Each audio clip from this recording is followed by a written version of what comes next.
आप सभी का नमस्कार। हमारे यूट्यूब चैनल में आप सभी का स्वागत है। आज हमने कुछ इंपॉर्टेंट क्वेश्चंस लेके आ रहे हैं। आप इसे ध्यान से देखिएगा और समझने की कोशिश कीजिए, क्योंकि ये आपका एग्जाम में आने वाला है। मेट एंड फॉरमैन का MCQ पार्ट 2 है। आपने ध्यान से देखिए।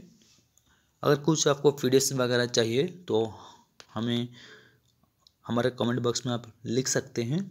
लास्ट में हमने वीडियो का एंड में अपना व्हाट्सअप नंबर मैंने दिया हुआ है, आपने कॉन्टैक्ट कीजिएगा। आइए तो दोस्तों पहले डिस्कस करते हैं पहला questions. Safety test carried out for slurry explosive emulsion N G ANFO. Answer 1 है slurry explosive. The electrical supervisor shall be appointed by manager, CMD of the company, central government engineer. इसका अर्थ ये होता है कि इलेक्ट्रिकल सुपरवाइजर को appointment कौन करता है? आंसर है manager. MBT rules 1966 shall not apply to the following persons. Answer mine manager, dealer, driver, all of the above. इसमें क्वेश्चन ये है कि रेगुलर माइंस रूल 1966 के अनुसार इनमें से कौन वोकेशनल ट्रेनिंग नहीं ले पाएगा? आंसर है mine manager.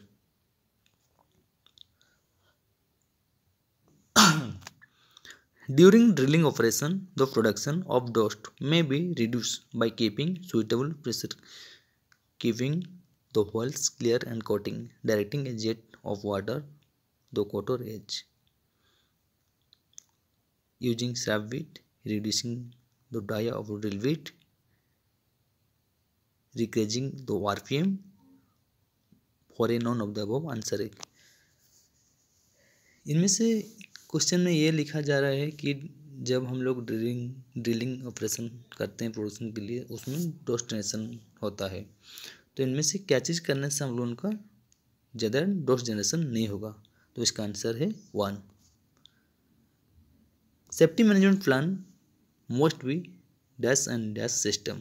Safety management plan का मेन मोटो, उसका सिस्टम क्या है? Rule based and reactive, documented and reactive, auditable and documented, risk based and reactive. Answer इसका 3 है ऑडिटिव। जैसे कि आप सेफ्टी मैनेजमेंट प्लान में आपको क्या करना है? हाजिर आइडेंटिफाई करना है कि जगह में आपका अगर कुछ खतरा रहता है उसको आपने क्लियर कीजिएगा, उसको आप ऑडिट टेबल के हिसाब से उसको डॉक्यूमेंट मेंटेन करना होगा। A dragline is specified bucket capacity only, boom length only, bucket capacity and boom length, power of the machine. Answer इसका 3 है। बकेट कैपेसिटी और बूम का लेंथ के हिसाब से ड्रैगलाइन का स्पेसिफाई होता है। On haul road in an open cast mine shall have a gradient more than. Answer 1 in 8, 1 in 10, 1 in 16, 1 in 14। इसका आंसर 3 है। हमारे माइंस में जहाँ पर होल रोड रहता है, होल रोड का मैंने कुछ वीडियो में होल रोड के ऊपर बनाया हुआ है, और इसका पार्ट 2 में भी कुछ बनने वाला है। तो ये होल रोड का ग्रेडियंट 1 in 16 रहना चाहिए। वो ग्रेडियंट होल रोड में आपका बर्न कितना रहना चाहिए, उसमें ड्रेनेज सिस्टम कैसे होना चाहिए, कहाँ पर कन्वर्स मिरर रहेगा, इसमें क्या क्या बोर्ड रहेगा, ये सब आपको जानना जरूरी है। गैस इज इन दो suppression system of a dumper. Answer 3 nitrogen.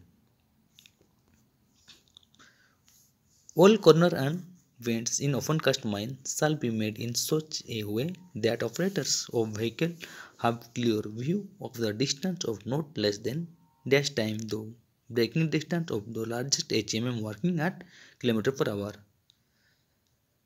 जहाँ पर हम लोग आपका माइंस में जो कॉर्नर रहता है, जो टर्निंग पॉइंट्स रहते हैं, वहाँ पर आपका जो वे रहता है, ऑपरेटर को क्लियर व्यू दिखाई देने के लिए हम लोगों को जो HMM heavy earth moving machinery जो चलता है, उसको क्लियर विजिबल होने के लिए हम लोगों को कितना मेंटेन करना चाहिए? आंसर है 3। 3 times of braking distance and 40 km/h वो उसका स्पीड रहेगा। Which of these safety features provided in dumper is not correct? इनमें से कौन सा सेफ्टी फीचर व्हीकल में यूज नहीं होता है, वो करेक्ट नहीं है? मैकेनिकल स्टीयरिंग लॉक ये यूज होता है, ब्लाइंड स्पॉट मिरर ये भी होता है, रियर व्यू मिरर्स ये भी होता है, maximum speed of vehicle to be restricted to 20 km/h ये सेफ्टी फीचर्स में नहीं आता है। Which of the following safety features provided in excavator is not correct? इनमें से एक्सावेटर में कौन सेफ्टी फीचर्स में नहीं आता है?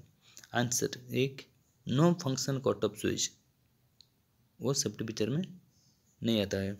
Swing motor brake, fire resistant hydraulic hoses, turbo charge guard, इनमें से आंसर 1 है। Drills in open cast mines are of the following types, हम लोगों का माइंस में जो ड्रिल यूज होता है इनमें से कौन सा ड्रिल यूज होता है? Prescriptive drill, rotary drill, rotary prescriptive and DTH। इसमें आंसर है ऑल दो एबव, ये सारे के सारे हम लोग उनका माइंस में ये में यूज होता है। Dumpers are classified as rear end dumper, side dump load and back truck, bottom dump dumper, rear end dumper and side dump load on back truck, इनमें से आंसर है ऑल द एबव, इन सारे के सारे dumper classified में आता है।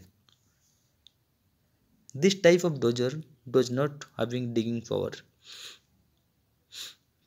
इनमें से कौन सा डिगिंग पावर में पावर नहीं रहता है? Bulldozer, till dozer, post dozer, strap dozer, answer 4 है।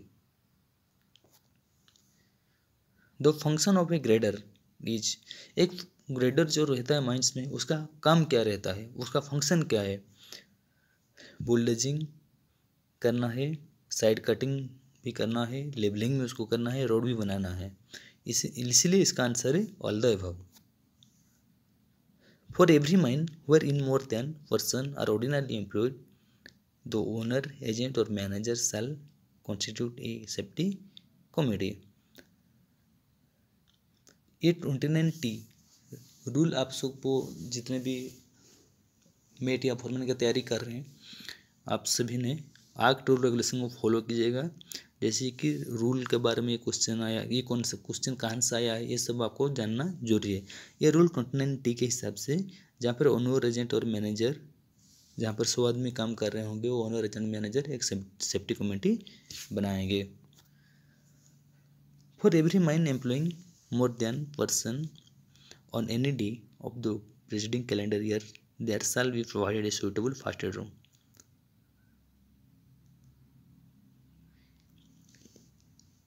Fast aid room, fast station जहाँ पर 50 आदमी काम कर रहे होंगे वहाँ पे एक फास्ट एड स्टेशन बनाया जाएगा। फास्ट एड रूम जहाँ पर 150% आदमी काम कर रहे होंगे वहाँ पर एक फास्ट एड रूम बनाया जाएगा।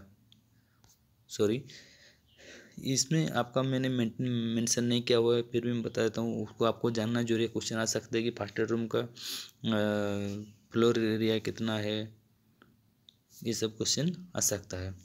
For every mine employing more than 10 person ordinary there shall be provided a suitable shelter. मैंने अभी जो पहले बात कर रहा था शेल्टर के बारे में, वही शेल्टर अभी क्वेश्चन है। आंसर 1 है, जहाँ पर 50 में काम कर रहे होंगे वहाँ पे शेल्टर किया जाएगा। थैंक यू दोस्तों, आज का वीडियो को हम यहीं पे समाप्त करते हैं। और हमारे पास मेट और फॉरमैन तैयारी करने का पीडीएफ हमारे पास है। मेरा व्हाट्सएप नंबर है 8895036915, ये व्हाट्सएप नंबर है। 7973232425 ये मेरा कॉन्टैक्ट नंबर है, आप मुझसे कॉन्टैक्ट कर सकते हैं। ये मेरे सारे डॉक्यूमेंट्स, सारे पीडीएफ अवेलेबल है। तो थैंक यू दोस्तों, आज के वीडियो को हम समाप्त करते हैं और आप हम कमेंट करना ना भूलिए। हमारे साथ जुड़े रहिए और देखते रहिए हमारे यूट्यूब चैनल, इसका पार्ट 3 भी आएगा। Thank you.